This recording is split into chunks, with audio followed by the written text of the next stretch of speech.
बिस्मिल्लाहिर्रहमानिर्रहीम। अस्सलाम वालेकुम नाज़रीन, मैं हूं राशिद याकूब ख़ान। आप देख रहे हैं एक्सप्लोर कश्मीर। और वज़ीर-ए-आज़म पाकिस्तान ने 500 अरब रुपए का पैकेज का ऐलान किया है आज़ाद कश्मीर के लिए। और आज़ाद कश्मीर की तरक्की के हवाले से आज़ाद कश्मीर में जो मनसूबाबंदी की जा रही है, नई हुकूमत कायम हुई है और नई हुकूमत से लोगों की उम्मीदें वाबस्ता हैं। क्या होने जा रहा है, आज हम बात करेंगे। वज़ीर इत्तलात व कानून सरदार फ़हीम अख्तर बानी साहब हमारे साथ मौजूद होंगे। इनसे बातचीत करेंगे, इनसे गुफ्तगू करेंगे, इनसे जानेंगे कि आज़ाद कश्मीर में जो तरक्याती मनसूबे हैं और वज़ीर-ए-आज़म पाकिस्तान ने जो ऐलान किया है, इस पे अमल दरामद के लिए क्या किया जा रहा है। जी फ़हीम अख्तर बानी साहब, आपको खुशामदीद। और आपसे मैं जानना चाहूँगा कि वज़ीर-ए-आज़म पाकिस्तान ने जो ऐलान किया है 500 अरब के पैकेज का, इस पे क्या मनसूबाबंदी की जा रही है। ये तो तकदीर बदलने जा रही है आज़ाद कश्मीर की। बिल्कुल ठीक आपने कहा। 500 अरब रुपए का पैकेज आज़ाद कश्मीर हुकूमत के पास आ जाने का मतलब यही है कि आज़ाद कश्मीर के लोगों की तकदीर बदलने जा रही है। इंशाल्लाह हम लोग इसमें हेल्थ को, एजुकेशन को, टूरिज़म में, इंफ्रास्ट्रक्चर में बहुत सारे जो हमारा सिस्टम है इसमें प्लेसमेंट करेंगे। कौन कौन से डिपार्टमेंट के पास कितना बजट जाएगा, ये तो प्री मैच्योर बात है। लेकिन खुशखबरी ये है कि प्राइम मिनिस्टर पाकिस्तान ने आज़ाद कश्मीर के लिए 500 अरब रुपए का पैकेज का ऐलान कर दिया। और हम लोग काबीना बैठ के फ़ैसला करेगी। जो हमारे प्राइम मिनिस्टर साहब हैं उन्होंने बड़ा फोकस इस पे किया। प्राइम मिनिस्टर साहब ने वज़ीर-ए-आज़म पाकिस्तान से भी मुलाकात की और उसमें बहुत डिटेल के साथ डिस्कशन हुई। हम इंशाल्लाह इंफ्रास्ट्रक्चर से लेकर आज़ाद कश्मीर के तमाम डिपार्टमेंट्स को बहुत ही बेहतर बनाएंगे। और ये 500 अरब रुपए का पैकेज कोई मामूली नहीं, गैर मामूली अमाउंट है। और मैं ये समझता हूँ कि इस अमाउंट, अगर ये पूरी अमाउंट आज़ाद कश्मीर को मिल जाती है तो आज़ाद कश्मीर के तमाम लोगों के लिए एक बहुत बड़ा पैकेज है। बिल्कुल सही बात है। लेकिन आप बताएंगे कि आज़ाद कश्मीर में बेरोज़गारी बढ़ता हुआ अनसर दिखाई दे रहा है। आज़ाद कश्मीर में बेरोज़गारी के बढ़ते हुए अनसर को रोकने के लिए क्या इक़दामात और क्या सोची जा रही है। देखें, बेरोज़गारी ख़त्म होती है जिस वक्त लोगों को एम्प्लॉयमेंट मिलती है। एम्प्लॉयमेंट के लिए हमने जो सिख यूनिट से, हमारे इंडस्ट्रियल यूनिट से हम उनके रिवाइवल के लिए हम काम कर रहे हैं। आज़ाद कश्मीर में टूरिज़म के लिए हम काम कर रहे हैं। इस तरह जॉब अपॉर्चुनिटीज़ क्रिएट करेंगे। आज़ाद कश्मीर में हम आईटी के शोबे को बेहतरी की तरफ लेके जा रहे हैं। और मैं समझता हूँ कि ज़्यादा से ज़्यादा प्राइवेट सेक्टर में जॉब क्रिएट करेंगे। गवर्नमेंट सेक्टर्स में भी हमारा काफ़ी बड़ी प्लानिंग मौजूद है। इतना बड़ा अगर बजट हमें मिलेगा तो उसमें गवर्नमेंट सेक्टर्स में भी जॉब्स क्रिएट होंगी। और साथ में ये कहना चाहता हूँ, जो सबसे इम्पॉर्टेंट है वो ये कि कैबिनेट का पहला इजलास था और उस इजलास में प्राइम मिनिस्टर आज़ाद कश्मीर की क्लियर कट डायरेक्शन थी कि अडाक जो लोग लगे वो किन रूल्स रेगुलेशंस के तहत वो लगे। और अडाक एक्ट पास करके गई जो हमारी साबिक गवर्नमेंट थी, फारूक हैदर साहब की गवर्नमेंट, जिन्होंने, फारूक हैदर साहब ने पूरे 5 साल एक बात कहते रहे कि गुड गवर्नेंस और मेरिट। और जाते जाते उन्होंने जो लोग अपॉइंट किए उनकी तादाद उन्होंने हमें बताई कि 4300 इनकी तादाद है जो वो परमानेंट करके चलेगी। जब हमारी कमेटी का इजलास हुआ, जो पार्लिमानी कमेटी है कि हमारी, जिसमें कैबिनेट की सब कमेटी, तो उसमें हम लोगों ने जिस वक्त पूछा तो पता ये चला कि 10 साल से ज़ायद जिन लोगों की सर्विस हो गई वो 4300 हैं। और जिन लोगों को वो परमानेंट करके चले गए उनकी 10,000 से ज़्यादा तादाद है। अच्छा। तो मैं आपसे ये कहना ये चाहता हूँ कि जिस वक्त आपके पास पोजीशन ये बनी हुई हो कि बग़ैर मेरिट के असम्बली के एक एक्ट के ज़रिए आप लोगों को परमानेंट करके चले जाते हैं, तो वो बच्चे और बच्चियाँ जो मेरिट पे हैं, वो बच्चे और बच्चियाँ जिनके वालिदैन ने बहुत मेहनत करके उनको इस स्टेज पे पहुंचाया, मैं समझता हूँ ये बहुत बड़ा जुल्म था जो फारूक हैदर साहब की गवर्नमेंट करके गई। और अडाक जो हमारी कमेटी है कैबिनेट की, ये इंशाल्लाह अडाक एक्ट के ऊपर इंशाल्लाह आपको अगले कुछ दिनों में अपनी फाइंडिंग्स कैबिनेट में लेके जाएगी। वो मैं आपको ब्रीफ भी करूँगा उस हवाले से। तो हम इंशाल्लाह मेरिट की बात करेंगे। हम ये कहते हैं कि जो लोग अडाक अपॉइंट भी हों वो टेस्ट इंटरव्यू हो, थर्ड पार्टी टेस्ट इंटरव्यू के बाद वो लोग अपॉइंट हों और एक तरतीब के साथ वो लोग जिनका राइट बनता है, जो मेरिट पे हैं, हम उनको रोज़गार दें। लेकिन ये फिर एक तासर तो ये पाया जाता है कि जो आप करने जा रहे हैं वो तो हज़ारों लोग बेरोज़गार हो जाएंगे। ये बात तो आप देखें, एक साइड पे आप एम्प्लॉयमेंट की बात करते हैं, दूसरी साइड पे आप क्वालिटी एम्प्लॉयमेंट की बात करते हैं। ठीक है। आपको ये ज़रूर देखना पड़ेगा कि आप लोगों को रोज़गार दे रहे हैं, लेकिन किन लोगों को दे रहे हैं, क्या उनका मेरिट बनता है या मेरिट नहीं बनता। ठीक है। हम कोई पोस्टें अबॉलिश करने नहीं जा रहे, ठीक है। हम मेरिट कायम करने के लिए जा रहे हैं कि वो बच्चे और बच्चियां जो मेरिट पे हैं, जिन्होंने बड़ी स्ट्रगल की हुई है, वो मेरिट पे आएँ, ये लोग भी टेस्ट इंटरव्यूज में शामिल हों। ठीक है। अगर इन लोगों का मेरिट बनता है तो इनको अपॉइंट करेंगे। तो ठीक हम है। तो बात कर रहे हैं कि रियासत के अंदर मेरिट ठीक है। कायम होना चाहिए। लेकिन जो मुस्तक्कल हुए थे सिर्फ उनको ख़त्म करने जा रहे हैं, या जो वैसे आर्जी लगे वो सारी पोस्टें वो दोबारा से देखें, जो fill होंगी? आर्जी लगे वो भी सिफारशी लगे, ठीक है। जो परमानेंट हुए वो भी सिफारिश की बुनियाद पे असेंबली से एक एक्ट पास करवा के तो उन्होंने उनको परमानेंट किया। ठीक। इसमें ये बात आप जहन में रखें कि वो लोग जो मेरिट पे होंगे वो दोबारा टेस्ट इंटरव्यूज में शामिल होकर मेरिट पे आ जाएंगे। ठीक हम है। थर्ड पार्टी इंटरव्यू करेगी और उसके बाद बीएससी है हम्म, तो उसमें अपीयर हों, वो अगर क्वालिफाई करेंगे तो मोस्ट वेलकम, वो बिल्कुल दोबारा एम्प्लॉयमेंट उनको मिल जाएगी। ठीक है। लेकिन एनटीएस भी बहाल होगा? एनटीएस है ही बाल खत्म कब हुआ? अच्छा, वो ख़त्म नहीं हुआ, नहीं, उसके ज़रिए ही होगा? एनटीएस को हमने खत्म किया ही नहीं। ठीक है। एनटीएस को बाईपास इन लोगों ने किया ठीक है। ये एक्ट के जरिए, बिल्कुल तो सही खत्म है। तो नहीं हुआ, एनटीएस तो मौजूद है। बिल्कुल सही है। अच्छा, आज़ाद कश्मीर में टूरिज़्म के हवाले से आपने बात की, टूरिज़्म में बहुत बड़ा स्कोप है। जी। टूरिज़्म में आने क्या जा रहा है? टूरिज़्म के हवाले से बातें चल रही हैं कि रिफॉर्म्स आई हैं, पिछली हुकूमत उन्होंने कोई कानून साजी के ज़रिए प्राइवेट पार्टनरशिप की बात की थी, कोई उस पर अमल दरामद होगा या उस एक्ट को भी ख़त्म किया जाएगा? अच्छा, मैं आपसे ये गुजारिश करूँ कि स्पॉट्स आइडेंटिफाई करने होते हैं। ठीक है। त्राड़खल के नज़दीक एक छोटा सा वाटरफॉल है। ठीक है। वो आबशार बच्चे गए ईद पे, तो वहाँ पे जाके उन्होंने आउटिंग के लिए थोड़ी देर बैठे, एक छोटा सा क्लिप बना के उन्होंने चढ़ा दिया और उसका नतीजा ये निकला कि एक बड़ी तादाद में लोग वहाँ पे मूव करने शुरू हुए। ठीक है। पिछले दिनों मेरे पास एक डेलीगेशन आया कि ग्राटा पार में जो वो आबशार है वहाँ उसके नज़दीक एक रेस्ट हाउस होना चाहिए, इतनी बड़ी तादाद में लोग बिल्कुल वहाँ पे। सही है। तो टूरिज्म के स्पॉट्स एक्सप्लोर करना, हम्म, ये तो पहली बात है। ठीक और है। फिर दूसरा, जिस वक्त आप कोई स्पॉट एक्सप्लोर करते हैं तो उसके साथ आपका इंफ्रास्ट्रक्चर बेहतर होना चाहिए रोड्स का, सही है। ताकि लोग वहाँ पे मूव करके वहाँ पे जाने की पोजीशन में हों। बिल्कुल सही तो है। टूरिज्म में सिर्फ आप ये नहीं कह सकते कि पब्लिक प्राइवेट पार्टनरशिप के जरिए हम कोई रिफॉर्म्स लेके आएंगे, इसमें बहुत सारे पॉइंट्स हैं। और नेक्स्ट, अगर आपके साथ कहीं सीटिंग होती है तो हमारे जितना इस हवाले से टूरिज्म के हवाले से काम होगा वो आपके सामने रखेंगे, मिनिस्टर टूरिज्म को भी बिठाएंगे ठीक और है। आपको पूरी तफसील बताएंगे कि हमने इस सेक्टर में क्या काम किया। लेकिन मैं आपको ये कहना चाहता हूँ कि ये पिंडी इस्लामाबाद के लोग, क्योंकि साथ मरी है, मरी की तरफ अक्सर लोग जाते हैं, जिस वक्त आज़ाद कश्मीर में टूरिज़म के स्पॉट्स वो बन जाएंगे, थोड़ी सी उसके ऊपर इन्वेस्टमेंट हो जाएगी, कोई पार्क बन जाएंगे, साथ उसके लिफ्ट्स लग जाएंगी, तो ये लोग भूल जाएंगे कि मरी भी हमने जाना है। बिल्कुल सही बात तो है। बहुत ज़बरदस्त और खूबसूरत जगह हैं, वो आपका कैमरा पूरी दुनिया को भी दिखाएगा। और मैं समझता हूँ कि अगले दिनों में जिस वक्त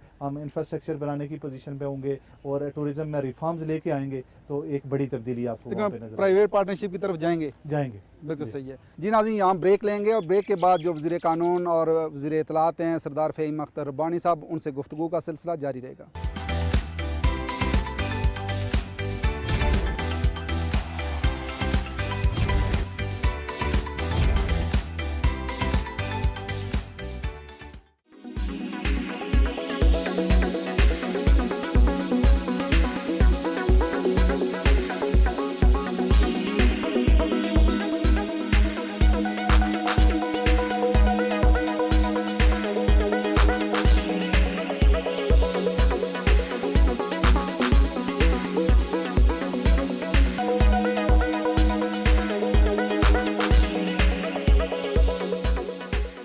प्रोग्राम में दोबारा खुशामदीद। और बात हो रही है आज़ाद कश्मीर की तामीर और तरक्की के हवाले से। आज़ाद कश्मीर में क्या होने जा रहा है, क्या रिफॉर्म्स आने वाली हैं।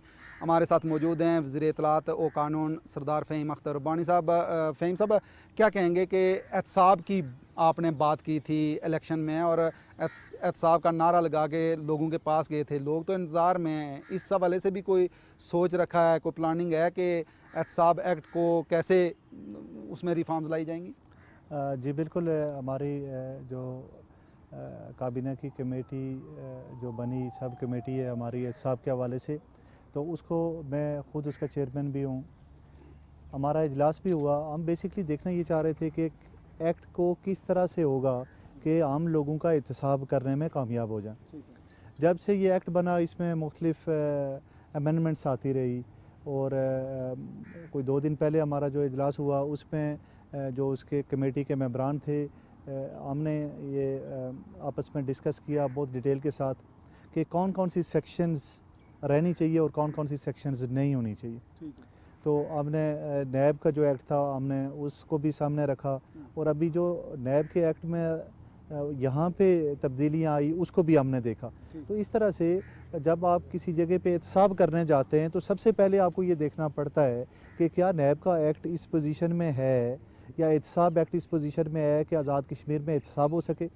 तो हमने एहतसाब एक्ट में अमेंडमेंट करनी है या नहीं करनी, इसके लिए ये अंडर डिस्कशन है। तो ये अगले दिनों में आपको पता चल जाएगा कि अगर हमने इसमें कोई तब्दीली करनी है तो किस लेवल की तब्दीली करनी है। हमारा पूरा फोकस एहतसाब पे रहा। ठीक है। और आज भी जिस वक्त हमारी एक टिकट होल्डर्स की मीटिंग थी वहाँ पे प्राइम मिनिस्टर साहब ने भी जिक्र किया कि वो एहतसाब एक्ट में जो आप तब्दीली करने जा रहे थे वो कहाँ तक पहुँची। तो प्राइम मिनिस्टर से लेकर प्राइम मिनिस्टर आज़ाद कश्मीर से लेकर हम सारे लोग और प्राइम मिनिस्टर पाकिस्तान तक सारे लोग इस बात पे इत्तेफाक करते हैं कि एहतसाब ज़रूर होना चाहिए। और जिस स्टेट में आप एहतसाब नहीं करते ठीक है। वो स्टेट कभी तरक्की नहीं कर सकती। तो मैं ये समझता हूँ कि जहाँ पे आपको डेवलपमेंट के ऊपर फोकस करना है उसके बराबर ज़रूर आपको एहतसाब के ऊपर भी फोकस करना चाहिए ताकि सिस्टम बेहतर हो सके। बिल्कुल सही है। लेकिन बलदियाती निज़ाम की बातें हो रही हैं, कोई कह रहा है कि एडमिनिस्ट्रेटर लगाए जा रहे हैं, कोई कह रहा है कि नहीं इलेक्शन की तरफ हुकूमत सोच रही है। असल सोच क्या है, असल महाजरा क्या है यहाँ? इसमें तो हम लोग बहुत क्लियर हैं। प्राइम मिनिस्टर आज़ाद कश्मीर ने एक दफ़ा नहीं कई दफ़ा मीडिया से भी बात की और ये साथ कहा कि हम बलदियाती इलेक्शन करवाने जा रहे हैं। बलदियाती एडमिनिस्ट्रेटर नहीं लगाने? नहीं, एडमिनिस्ट्रेटर अगर लगेंगे भी तो बहुत शॉर्ट टाइमिंग के लिए लगेंगे। वो समझ लें कि दरमियान का जो गैप है उसको फिल करने के लिए लग सकते हैं, लेकिन ये नहीं है कि वो परमानेंटली लग जाएंगे और वो जब तक गवर्नमेंट है वो काम करते रहेंगे, ये बिल्कुल भी नहीं है। बल्कि जिस वक्त कोई शेड्यूल अनाउंस हो जाएगा तो उस वक्त एडमिनिस्ट्रेटर्स को हम वापस रिवर्स कर जाएंगे। तो अगर लगेंगे भी तो बहुत शॉर्ट टाइमिंग के लिए, वो 5-6 मंथ के लिए अगर वो लगेंगे तो इससे ज़्यादा उनकी लाइफ में 6 माह के बाद इलेक्शन होंगे। Election with in 1 year election होंगे। तो उसमें हम तैयारी कर रहे हैं। तो जिस वक्त भी हमारी तैयारी कंप्लीट हो जाती है हम इलेक्शन करवाएंगे। बिल्कुल सही है। लेकिन आज़ाद कश्मीर में बिलियन ट्री मंसूबे पे भी हम बात कर लेते हैं। बिलियन ट्री मंसूबे के बड़े चर्चे हैं पाकिस्तान में। आज़ाद कश्मीर में क्या आने जा रहा है? आज़ाद कश्मीर में अगर देखा जाए तो खाली वादी नीलम की अगर मैं आपसे बात करूँ तो वादी नीलम में सालाना जो 30,000 दरख्त काटे जाते हैं। आप ये देखें कि इतने कीमती दरख्त जिनकी उम्र 2-2 साल है और वो दरख्त काटे जा रहे हैं, कैसे ये सरवाइव करेगा ये वादी नीलम? खूबसूरती जो सियाहत की है वो दरख्तों की वजह से।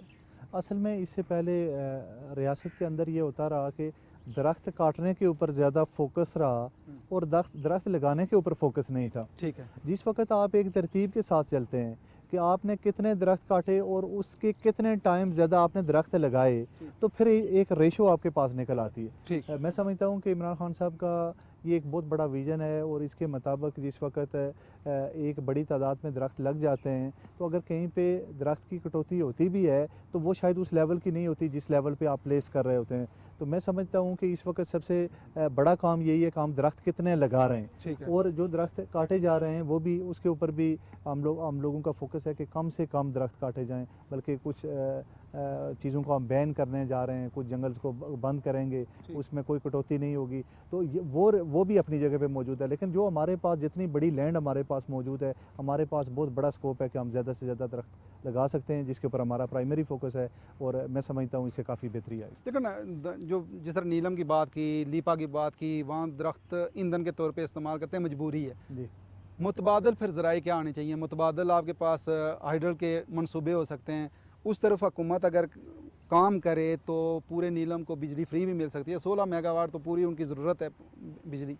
अच्छा, आज़ाद कश्मीर में क्योंकि पॉपुलेशन के हिसाब से अगर देखें तो 4 मिलियन के करीब हमारी पॉपुलेशन है। तो हमें शायद उस लेवल की बड़ी कोई एनर्जी रिक्वायर्ड नहीं है। ठीक है। और अगर हम अल्टरनेट तौर पर आप ये समझते हैं कि ईंधन के बजाय अगर हम बिजली को इस्तेमाल करेंगे तो ये शायद थोड़ा सा सिलेक्शन हमारी महंगी होगी। ठीक है। और एनर्जी और भी कोई इस्तेमाल की जा सकती है। गैस का इस्तेमाल बहुत सारी जगहों पे अभी भी मौजूद है और गैस काफ़ी सस्ती पड़ती है बिजली की निस्बत।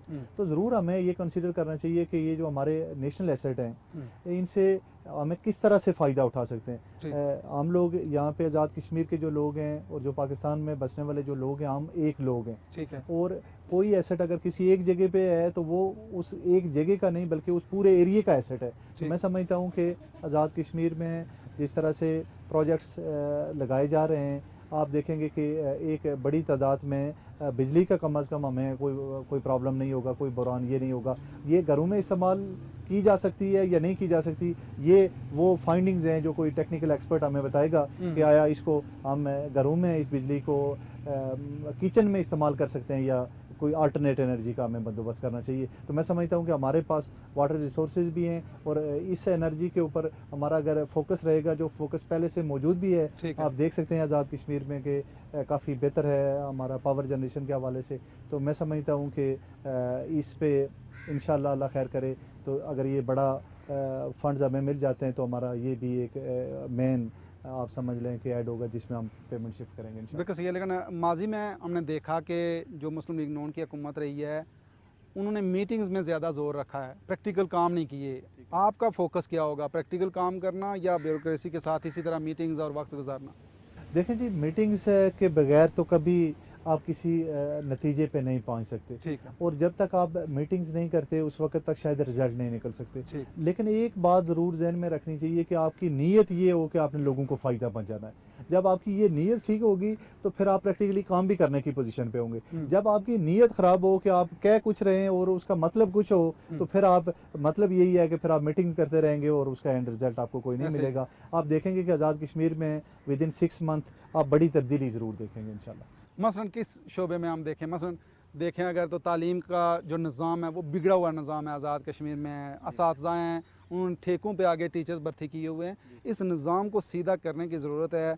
इस हवाले से काबीना में कहीं आपके मुख्तलिफ फोरम्स पे बात हुई है? जी बिल्कुल, ये डिस्कशन में आता है। मैं आपको एक बात शेयर करना चाहता हूँ कि हमारा जितना डाटा है इसको डिजिटल करेंगे और सॉफ्ट शेप में लेके आएंगे और उसको कनेक्ट कर देंगे मुख्तलिफ इदारों के साथ। ठीक है। एग्जांपल मैं आपको ये कोट करूँगा कि अगले दिनों में इंशाल्लाह आप देखेंगे कि जुडिशरी में चीज़ों को हम रिफॉर्म्स की तरफ लेके आएंगे, उसको डिजिटलाइज करेंगे।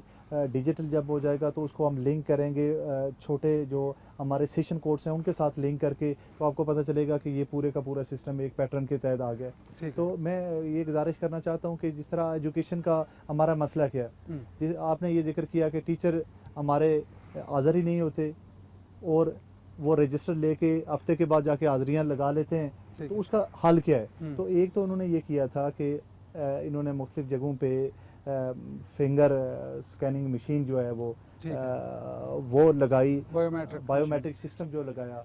तो उसके साथ बायोमेट्रिक के साथ एडिशनल भी हम बहुत सारी चीज़ों को देख रहे हैं कि वो उनके साथ साथ अगर हम कैमराज लगा दें तो उनको मज़ीद मॉनिटर किया जा सकता है। तो हम ये देखेंगे कि हमने बजट कौन कौन सी जगहों पे प्लेस करना है। अभी मैं आपसे ये गुजारिश करूंगा कि बेशुमार हमारे इदारे ऐसे हैं कि जिनकी छतें ही नहीं है। तो मैं आपको वो इदारे विज़िट करवाऊंगा, आप हैरान रह जाएंगे कि बच्चे स्कूल के और बच्चियाँ हमारी छोटी छोटी वो किस हालत में वहाँ पे बैठ के पढ़ती हैं। तो ज़ाहिर ये भी हमारे जहन में है कि हम जो बिल्डिंग्स हैं, इंफ्रास्ट्रक्चर्स हैं वो बनाएं और उसके साथ साथ फिर कैसे इनको हाज़िर कर सकते हैं, इसके लिए भी हमारे पास सिस्टम मौजूद है। लेकिन हम उम्मीद रखें कि जो आज़ाद कश्मीर में स्कूल्स हैं उनमें तादाद बढ़ेगी, कम नहीं होगी बच्चों की। आज़ाद कश्मीर में देखें ना, लिटरेसी रेट की अगर बात करें या स्कूल जो बच्चे नहीं जाते उनको तो हमने स्कूलों की तरफ लेके आना है। क्योंकि प्राइम मिनिस्टर साहब के साथ जो मेरी लास्ट सिटिंग हुई तो उसमें उन्होंने कहा कि इस दफ़ा इंशाल्लाह हमारी ये कोशिश होगी कि हम 5 सालों के बाद कोई ऐसा बच्चा ना हो आज़ाद कश्मीर का जो स्कूल ना जाता हो। ठीक है। इतने क्लियर हैं प्राइम मिनिस्टर साहब। तो उसके ऊपर उन्होंने डायरेक्शन भी दी हुई है। हम उसके लिए ज़रा डाटा इकट्ठा कर रहे हैं और चीज़ों को देख रहे हैं कि वो कौन से एरियाज़ हैं जहाँ पे बच्चे स्कूल नहीं जाते और उसके रीज़न क्या है। ठीक है। तो सारे बच्चों को स्कूल में लेके आएंगे इंशाल्लाह। 100% आपको नज़र आएगा कि सब बच्चे स्कूल जा रहे हैं इंशाल्लाह 5 साल। बिल्कुल सही है, लेकिन एंटी करप्शन की बात हो रही है कि उस महकमे के अंदर जुडिशरी से बंदा लगेगा। अच्छा मैं आपको बताऊँ ना कि कौन सा बंदा कौन सी पोस्ट पे जा सकता है, ये आपको कोई एक्ट ज़रूर बताएगा या कोई कॉन्स्टिट्यूशनल पोजीशन होगी तो वो ये बताएगा कि कौन सा बंदा इस पोस्ट के लिए क्वालिफाई करता है। ठीक है। तो जो लोग उस पोस्ट के लिए क्वालिफाई करते हैं उन्हीं में से कोई बंदा जाएगा। ठीक तो वो बेसिक क्वालिफिकेशन अगर मीट नहीं करेगा तो वो वहाँ पे नहीं जा सकता। ठीक। तो कौन सा, अगर वहाँ पे जुडिशरी के बंदे जाते हैं तो जुडिशरी में से जाएगा, ब्यूरोक्रेसी में से जाते हैं तो ब्यूरोक्रेट चला जाएगा। वो कोई मैटर नहीं करता। मैटर ये करता है कि आपने काम किस तरह से और उनसे इदारों को लेना है, ठीक करना है। इदारे किस तरह से बेहतर हो सकते बिल्कुल सही है। लेकिन जाते जाते आज़ाद कश्मीर के अवाम को पैगाम, आज़ाद कश्मीर के लोग पुर उम्मीद हैं आप लोगों से, ज़रा उनकी उम्मीदें आप क्या कहेंगे? मैं मुख्तसरन ये कहना चाहता हूँ कि तकरीबन 3 महीने होने को हैं कि हमारी गवर्नमेंट बनी आज़ाद कश्मीर में, और इन 3 महीनों में जितना काम हुआ ये शायद पिछले 5 सालों में कभी नहीं हुआ। ठीक।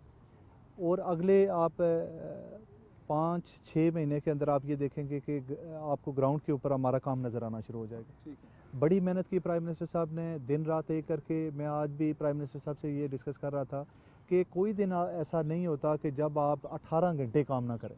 ठीक। तो ये कोई मामूली काम नहीं है। ये आप समझ लें कि हमारे पास जो पूरा आज़ाद कश्मीर की जो स्टेट थी, इसका पूरे का पूरा सिस्टम कोलैप्स कर गया था। तो इसको वापस रिवाइव करना है हमने। तो मैं ये समझता हूँ कि आप आज़ाद कश्मीर के लोगों के लिए खुशखबरी ये है कि शायद इतना स्पीडी काम कभी तारीख़ में नहीं हुआ। विद इन 6 मंथ आपको ग्राउंड के ऊपर इसके असरात नज़र आने शुरू हो जाएंगे। हम रिफॉर्म्स लेके आएंगे, इंस्टीट्यूशनल रिफॉर्म्स लेके आएंगे, एजुकेशन में, हेल्थ में, टूरिज़म में आपको बहुत सारी तब्दीली इंशाल्लाह आपको नज़र आएगी। तो वो उनकी उम्मीदों के ऊपर पूरा उतरेंगे इंशाल्लाह। बिल्कुल सही है। फ़हीम अख्तर बानी साहब का शुक्रिया, आपने टाइम दिया। जी नाज़रीन, प्रोग्राम आपने देखा और इस उम्मीद के साथ कि अल्लाह करे कि आज़ाद कश्मीर की ये हुकूमत अमलन काम कर सके आज़ाद कश्मीर के आवाम के लिए, आज़ाद कश्मीर की तामीर और तरक्की के लिए, ताकि जो आज़ाद कश्मीर है वो बहुत खूबसूरत खित्ता है और ये तरक्की कर सके। लोगों को जो रोज़गार सबसे बड़ा मसला है, वो रोज़गार का जो मसला है वो हल हो सके और लोगों को रोज़गार मिल सके। इसी के साथ ही राशिद याकूब खान को दीजिए इजाज़त। अल्लाह ने के बाद।